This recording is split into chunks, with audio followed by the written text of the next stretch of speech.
welcome back. Welcome back. Thank you for coming back. We're going to stick around for one last little bit about Altamont. I just thought that Joel Selvin book, Altamont, was pretty good. And I wanted to give a quick little episode solely on Meredith Hunter. I mean, the guy was murdered by the Hells Angels. Let's give him something, right? Meredith Hunter. It's actually his name is Meredith Curly Hunter Jr. He's a junior. His mother was schizophrenic, and his father was a Native American man named Meredith Curly Hunter Sr. And he left the mom when Meredith was an infant. So his mom's schizophrenic. His dad leaves, and his mom gets with a new guy. And this new guy is very abusive. He pimps his mom out. It is awful. Most of the time, Meredith Jr., you could say, spends his time with his aunt and his sister Dixie, who's about 10 years older than him. There's a cute little story I heard when Meredith was a little boy. They lived in like this predominantly black neighborhood in Berkeley, in California. And Meredith at night, when he was a little guy, 4 or 5 years old, would go on these night walks. Like he would leave. They lived in a house behind a house. Like a little smaller shed type house behind the regular house at the address. So he would leave at night and go on his little night walks. And then, when his sister Dixie would find him coming back at night, and how was your walk? And then she would inspect him, and she would find all these frogs in his pocket. She would have to pull out frogs out of little Meredith's pocket. When Meredith was a teenager, he spent most of his teenage years in juvenile hall. He ran with a group of little petty criminals. Nothing too violent. Breaking and entering, robbery, petty shit. By the time he's about 18 years old, he's like a well-dressed guy. He really takes care of himself. He wears suits and hats, and he gets his nails done. He's really into his image.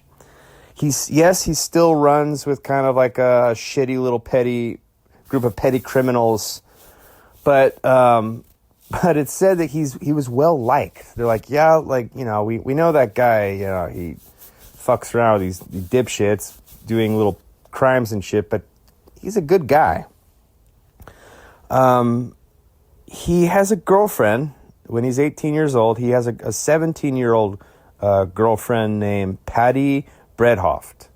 So Meredith's a black guy, and Patty Bredhoft is a white girl. She's 17. She's kind of an insecure. She's a nice girl. She's not the best student at school, but she's not the worst. She's not like a super hippie, but yeah, she likes to party. She'll smoke some weed with Meredith, or she likes bennies. Well, they call them back then bennies, Benzedrins, like speed. They party, no big deal. About a month before the Rolling Stones concert, Meredith took his sweetheart Patty out to see the Temptations live at a fancy San Francisco nightclub called Mr. D's. Meredith Hunter, he likes music. He likes going out. One thing he really likes, he likes methamphetamine. He really likes speed. That's his jam. That's his drug of choice. Meredith lives with his sister, Dixie, who's 10 years older than him, and Dixie had just lost her husband. Her husband died in this crazy freak accident where an electric pole fell and smashed her husband's truck while he was inside and killed him, electrocuted him to death. So Meredith is staying with his sister because she has kids, and he's just, being the uncle, like, just trying to be a positive influence, just helping out, and because she's going through like this tragic trauma of just what the fuck, right? So anyway, he's doing the best he can to help out his sister. All right, so as I said, Murdoch is his nickname. Meredith Hunter, his nickname is Murdoch. Murdoch's really into speed, and his buddy Ronnie Brown is like speed too. So they're painting the town red. They're out partying, and they hear about the concert the Rolling Stones are going to put on, the free one. So he calls Patty, his girlfriend, and says, I'm going to come pick you up. We're going to go to the concert. You, me, Ronnie Brown, and his girlfriend, Judy. So Patty and Judy are two white girls, and Murdoch and Ronnie Brown are black guys. So they get together, and they all pile into Murdoch's 1965 brown Mustang, and they head out to Altamont. Altamont is not San Francisco. It's a little bit northeast, and it's in the sticks. It's in the countryside. It's Hicksville. It's like rednecks out there. Murdoch, he's kind of a gangster, and he's just looking out for himself, so he brings a gun. I don't know what it's like to be a black guy in 1969 to go out to the countryside where a bunch of hicks live. So I can't blame the guy. He brings with him a long barrel 22 automatic. He has that with him. He's a gangster, and he's going out to the countryside. So anyway, they all go out there. They get in his Mustang. He's dressed up with a lime green suit. He's got a black ruffled shirt. It's Murdoch, Ronnie Brown, his girlfriend Judy, and Patty. They all go out to Altamont. And by this time, it's the morning of the concert, and there's traffic. So they park like a mile or two away and get out and walk. It's like there's miles and miles of traffic. So they get out and walk, and they get into the concert. And it's funny, I want to comment on this because Sam Cutler, fast forward through all this, when all this happened, Sam Cutler, who we talked about before, he stated, who the hell brings a gun to a concert? And realizing that, shit, I do. He had the gun. He had a gun too. So anyway, so they get into the concert. It's the four of them, and it's they get straight in and they get separated. So it's Murdoch and Patty, and they're together, and Ronnie Brown and Judy, and it goes somewhere else. So they get separated, and so what happened? This is the story. This is going to be a quick episode, because really, if you have never seen the movie Altamont, check it out. It's a really awesome movie. It's not a documentary where you have a narrator. You're a fly on the wall just watching this shit happen. So there's a clip of where it happens, but it's like a second. That's it. So this is what happened. All right, so Murdoch and Patty are trapped in the crowd. They're getting close to the stage, right? And Patty didn't know that Murdoch was super high on speed. Like, that shit, that's what he likes to do. So they're at the concert. They're getting close up to the stage, and Murdoch is continuously trying to get on the stage, get on the speakers. And the stage is only like 2 feet high. It's so accessible. You can totally get on it. And he's constantly being thrown back. He tries to get on. They throw him back. They get separated. Patty can't really see him. She can see a glimpse, and then she can't. Then she can see a glimpse, and then she can't. So Murdoch gets on to one of the speakers. And he climbs up on one of the speakers. A Hell's Angel grabs him by the ear, shakes his head, and starts laughing at him.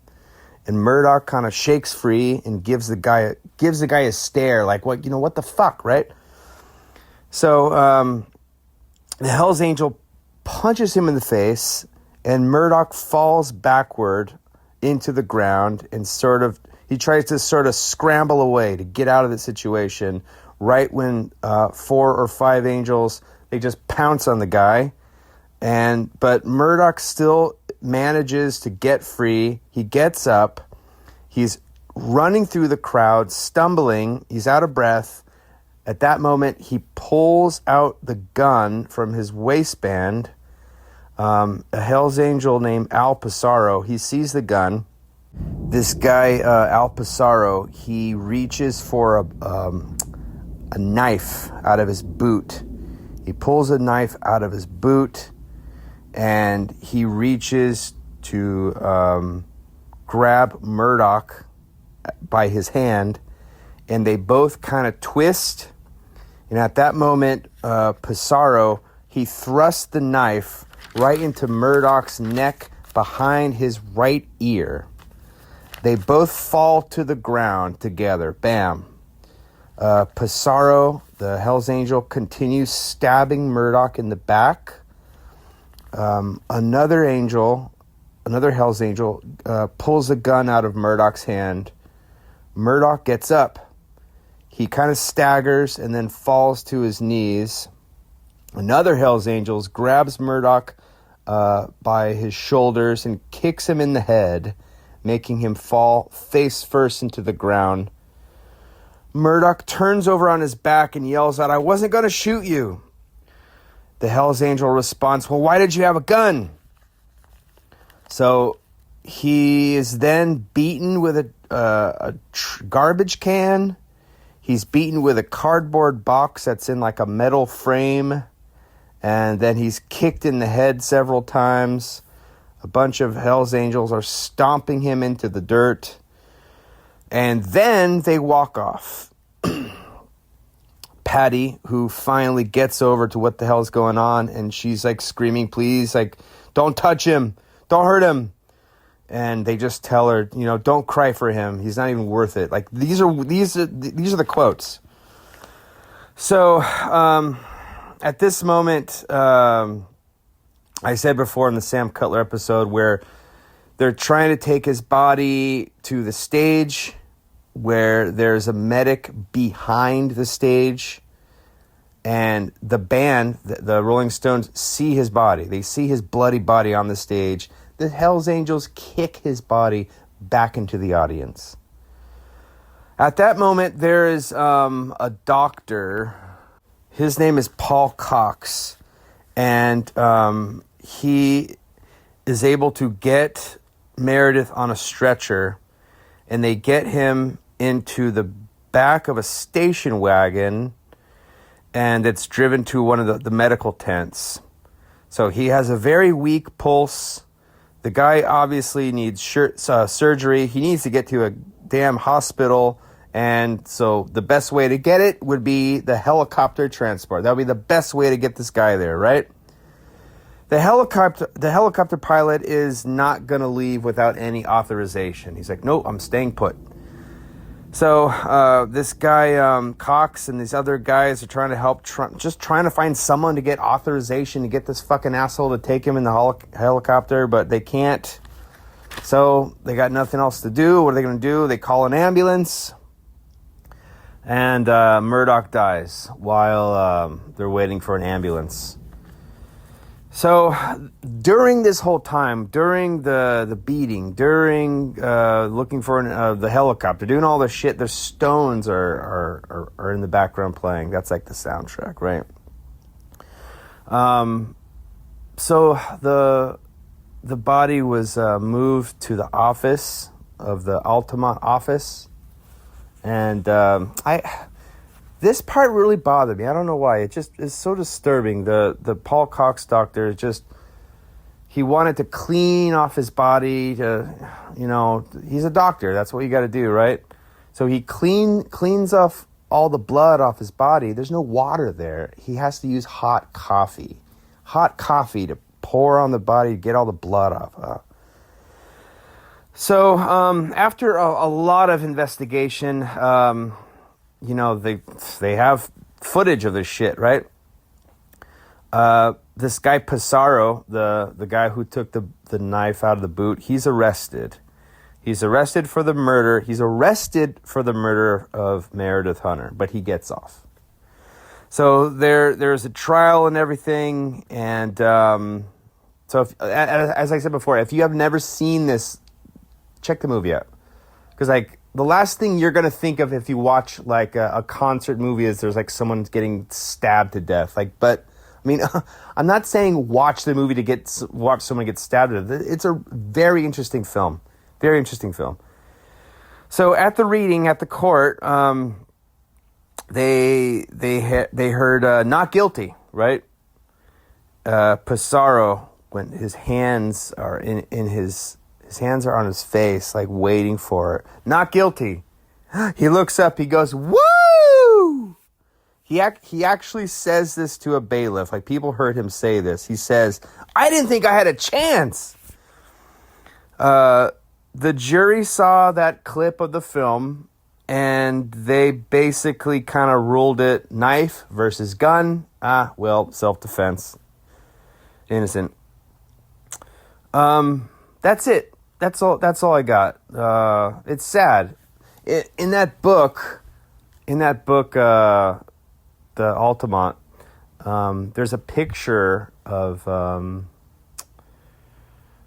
Meredith Hunter at a different concert. I think it was at the Monterey Pop Festival. Like, the guy just likes to go into concerts, go into music and sing live music and shit. And it's sad that that's how he had to go out. So rest in peace, Meredith Hunter, Meredith Curly Hunter Jr. So that one was for you. Anyway, thanks for sticking around. That was a long week. Jesus Christ, that was like 12 days since the last time I posted. So that was it. I promise to God, we are done with Altamont. We are going to get to a different bridge that you would have never suspected. We're going to do something different, okay? So thanks for sticking around. Come back for more. Please send me your emails. Thank you for your emails at jaysrockandrollstories at proton.me. I don't know. Eventually I'll get some Facebook thing or whatever, and you can do that too. I just, we'll get there, right? Anyway, it's always a pleasure. It's rock and roll, right? Rock and roll, baby. I'll see you next time. See you later.